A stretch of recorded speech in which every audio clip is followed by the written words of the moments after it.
Hello, gather round. Kids, gather round! It's that time of the day where we talk markets. So if you're new here, hit that subscribe button. And if you're not new here, also hit that subscribe button because we don't discriminate when it comes to subscribing. Today is Throwback Thursday and it's time for a quick recap. Kamala Harris is considering a 28% corporate tax hike. 818,000 people lost their jobs. The yield curve is still inverted and the middle class still can't afford a home. So buy the dip.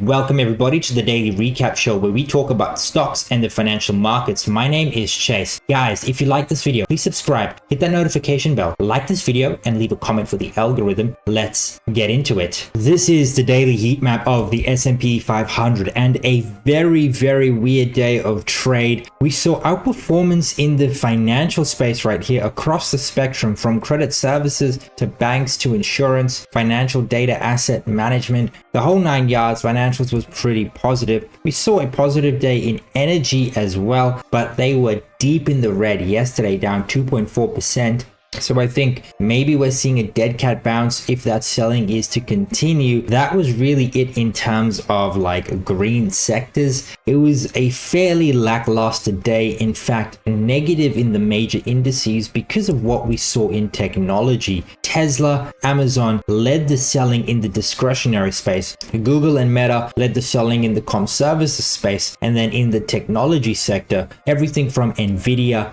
to Apple to even these smaller semiconductor equipment manufacturing names, as well as these software names right here, were all in the red. A pretty ugly day for technology. Tech, consumer discretionary, and comm services were the three worst performing sectors. They all comprise of the Mag 7. In fact, tech was down 2.3%, discretionary 1.7%, comm services just shy of 100 basis point decline. Other than that, I think it was healthy market momentum and just healthy price action. Financials and real estate were the best performing sectors. Rate sensitive sectors up 0.6%, followed by energy, which I think is some form of a dead cat bounce, just a little bit of reprieve from yesterday. And then we had the three defensive sectors after that: healthcare, staples, utilities, all up 0.1, -0.1, -0.1 respectively, and then industrials and materials. And I think apart from this right here, the communications, discretionary, and technology space, I thought the market was just doing what the market normally does, and that's just favor certain sectors over other sectors during the day. The selling was just perpetuated by these names in the large cap space. However, we also saw selling in the small cap sector. Small growth, small core, and small value were also sold off, as well as mid cap growth and mid cap core. However, it wasn't as bad as it looked under the hood, especially considering the gain most sectors put out yesterday. I think a lot of sectors were giving some back, but the main selling was perpetuated here by large growth. This is the Magnificent 7 names, down 2%, and being the largest weight in the market, that really weighed on everything else. And today's trade was very weird. There was a real narrative going that the reason why stocks sold off today had to do with economic data, but in my opinion, I don't think that was the case. We got 4 data points today: initial jobless claims, PMIs, the services and manufacturing PMIs, and then existing home sales. And looking at this data from a macro perspective, initial jobless claims, slight miss. On some books, it came in line. Manufacturing services PMI beat expectation. That's expansion year over year. Existing home sales came in line as well. And that's a good thing considering the housing data, building permits, housing starts we actually got last week. The only bad data point today was actually the manufacturing sector. And we know that's been a bit of a dumpster fire already. That came in at 48. The expectation was 49.3.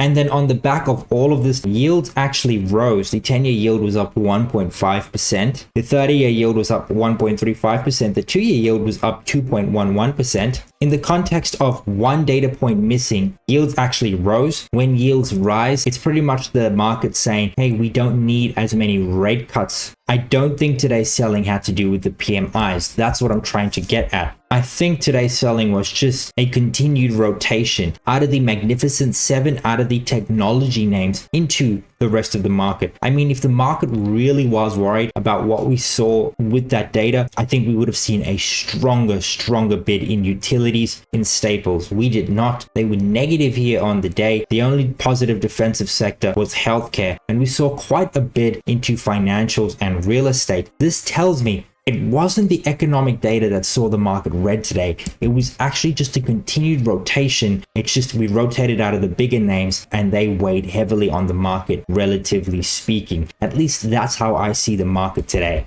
Furthermore, looking globally, the global market was actually very positive. Apart from this minute section here in Southeast Asia and then small sectors here in Europe, but you know, the countries that don't actually matter. China, India, most of Asia was positive. Australia was positive. Most of Europe was positive. Only red was here, the US. Canada followed the flows in the US, and then South America was red, but South America is a bit of a weird pot that I'm going to talk about in a separate video. So the way I see the market today, it didn't actually sell on those weaker manufacturing data. If it did, utilities, staples would have caught a bigger bid and yields actually would have fell. Yields did not fall. Like I just showed you, they actually rose. And I still believe this is just a rotation, because if you actually look at something like the RSP, the equal weight only fell 0.28%. That's actually just like a normal day, and it completely outperformed the bigger names, stuff like the Nasdaq 100, which fell 1.68%, and the S&P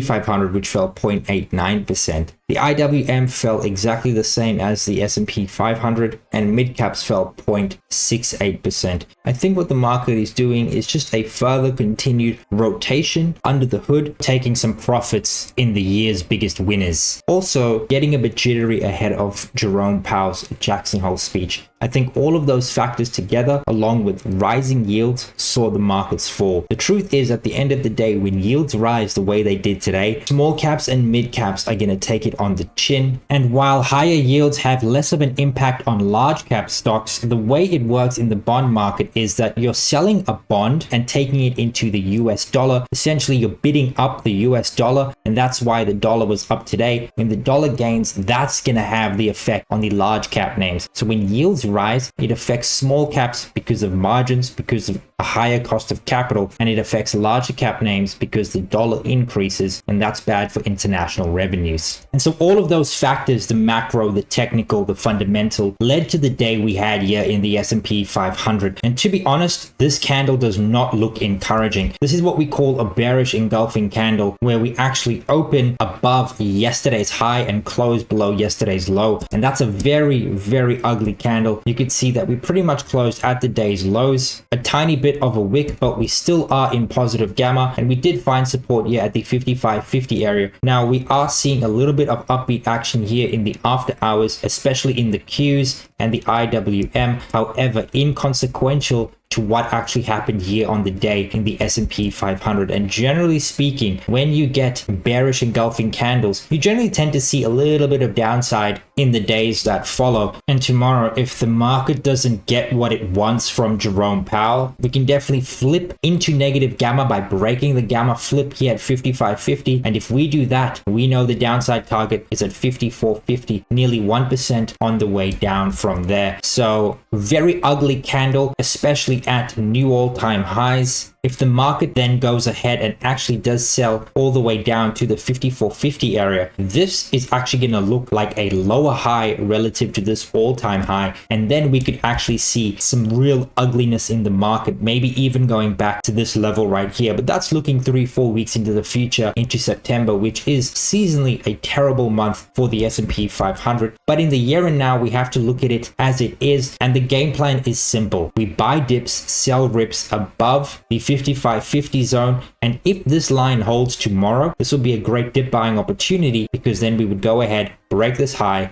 break the all-time highs, and then we can target 5,700. So it really depends how we open tomorrow. I think you want to be aware of Jerome Powell's Jackson Hole speech, what he's going to say. And if you see the market break this to the downside during his Jackson Hole speech, target downside positions, tight stops, look to the 5400 area. But if he comes out dovish and maybe provides how many cuts they're going to do in September, and let's say that inkling is closer to 50 basis points, then I think you probably find support right here and move higher. And if we can go ahead, break that high we made today in tomorrow's trade on a dovish Powell, I think that definitely opens up the door for new all-time highs and 5,700. So it's all going to be dependent on Jerome Powell tomorrow. It's really hard to predict what he's going to come out and say. I think he's going to lean dovish, but being de facto dovish when the market expects like 200 basis points worth of cuts through to December 2025 is not necessarily bullish for the market. It can actually be bearish if he's not dovish enough. However, when you look at the bigger picture, unless we actually go ahead and break this low right here, the markets look really, really good. The S&P 500 looks really, really good. On a weekly basis, the S&P 500 looks really, really good. But it's all going to be dependent on tomorrow's trade. So you guys know what to do. Buy dips, sell rips above 50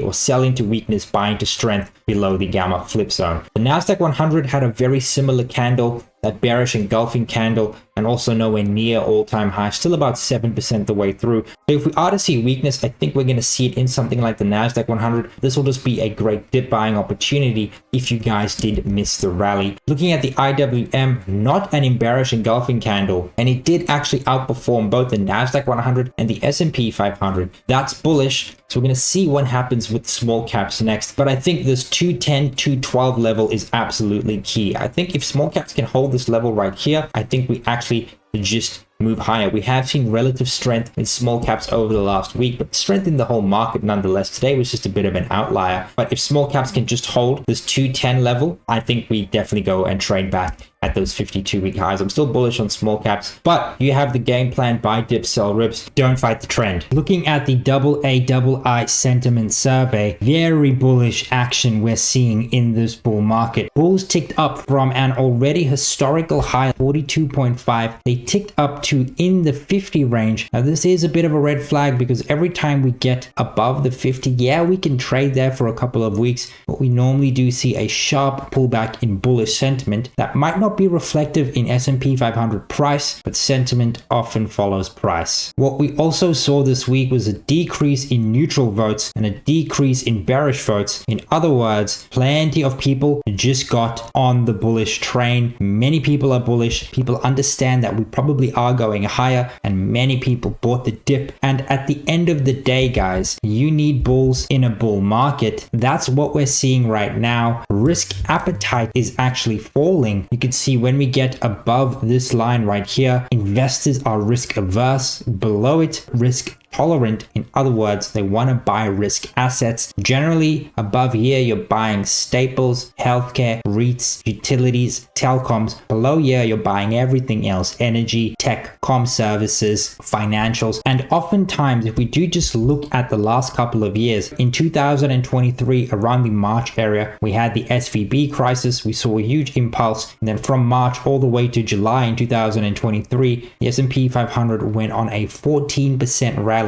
Absolutely stellar. Here, late October all the way into January 2024, the markets went on a 12% rally. So when we cross above the neutral zone and come back into the risk tolerance zone, like we are right here, we tend to see exceptional rallies and do expect more of the same, because history does tend to repeat itself and risk appetite often follows breadth impulses. Stocks outperforming the S&P 500 is sitting at 58.3%, the highest level in nearly 2 years. And the second you get above, this 55-60 level right here, market breadth is absolutely fantastic. And this recent impulse in breadth that we had actually triggered a ZBT, a swig breadth thrust. Now the returns here are absolutely fantastic. When these trigger, we normally see 12-month returns in excess of 20%, on average 23.5%, median returns 24.8%, 100% of the time you're higher. We actually triggered here on the 19th of August, and look at the two most recent thrusts we had. November 2023, 6 months later, we're at 19%. We haven't even done the full 12 months. And then in March 2023, 1 year later, 26.8%. Exceptional returns in the long run. So when you get indicators like this, you want to buy any dips, you want to hold. Yes, sit through the volatility, but do expect higher prices in the future, especially if earnings continue to do what they're doing, and that is to remain robust. Now, this isn't S&P 500 earnings, this is global earnings and the revision ratio, which is essentially just upgrades, which is just EPS upgrades versus downgrades. The revision ratio improved from 0.85 to 0.94 here in August. Both the 1 month and the 3 month revision ratio improved and well above the average, telling us that earnings are not just good in the US, but they're good globally. And this is all predicated on rate cuts. The Fed funds rate is expected to decrease by 2 percentage points or 200 basis points by this time next year. That is very bullish, and often when the Fed cuts rates, global markets follow. And when the Fed does cut rates, the places that you want to be positioned 3 months before and 3 months after is actually in utilities, comm services, and staples. And then the relevant factor is actually momentum and dividend yield. But I do want to bring your attention to something very interesting right here. Let's actually look at the year 2001. This was the tech bubble. What we actually saw is that the momentum factor, right, actually decreased 17%. The construction and constitution of the momentum factor in 2001 and 2024 would be eerily similar. While not the same companies, I would say the same sectors. In that same year, 2001, we actually saw size, small caps outperform large caps, and this is actually sector returns in excess of the S&P 500. We also saw value was the best performing sector. Value, small size, outperforming momentum when tech stocks went on a rally in 2001. That's very similar to what we're seeing in 2024. Now, I'm not saying momentum is going to have a negative return relative to the S&P 500, but if we compare the pair, it's very obvious where you want to be positioned going into a cutting cycle, going into a rally that's broadening out. Now let's talk about the macro. Looking at the economic surprise index here from Goldman Sachs, anything above the zero line, we have stronger data. Below, we have softer data. And for most of 2024, we've seen economic data being quite a bit of a dumpster fire, but we have seen a little bit of relief right here up until we actually got the building permits data last week, as well as the non-farms revisions, which saw 818,000 preliminary revisions through to March. A pretty ugly number, but largely priced in. But at the end of the day, guys, revisions are simply noise. If you want to really know how the job market is doing, you want to keep an eye on the construction industry. If construction jobs are holding steady, which they are, they're still at new all-time highs, and this is actually inclusive of the revisions we got yesterday. So this number right here includes all construction jobs in that negative 818,000 revision. If construction jobs are holding steady, it's a good sign the economy is in decent shape. If this starts to pull back, that's when we could start to get worried, and that's when you know the labor market is really softening, but that's not happening right now, and this is really the leading indicator for economic woes. Until then, buy the fear. And looking at some charts, guys, this is BOFA's technical charts. These are great to look at because there's a ton of fund managers, institutional investors, and smart money look at them as well. And this is the S&P 500 and the S&P 500 advanced decline line. And they say strength in the SPX AD line shows strong breadth and suggests a rotational versus a toppy market. A new high for this advanced decline line is a potentially bullish leading indicator for new highs in the S&P 500. So new highs right here, but not quite in the S&P 500. It often means we go ahead and make those new highs in the S&P 500. And very similar situation in the Nasdaq 100, although much more alpha to extract. In the S&P 500, we're about 1% away from new all-time highs. In the Nasdaq 100, you're about 7 to 8%. And you could see a new high in the advanced decline line, not quite in the Nasdaq. That means we probably go ahead and break those new all-time highs. This market is telling us that we are seeing is a rotation underneath the hood more than it is likely a top. And in that scenario, you want to diversify your portfolio and get into laggards that'll benefit from rate cuts.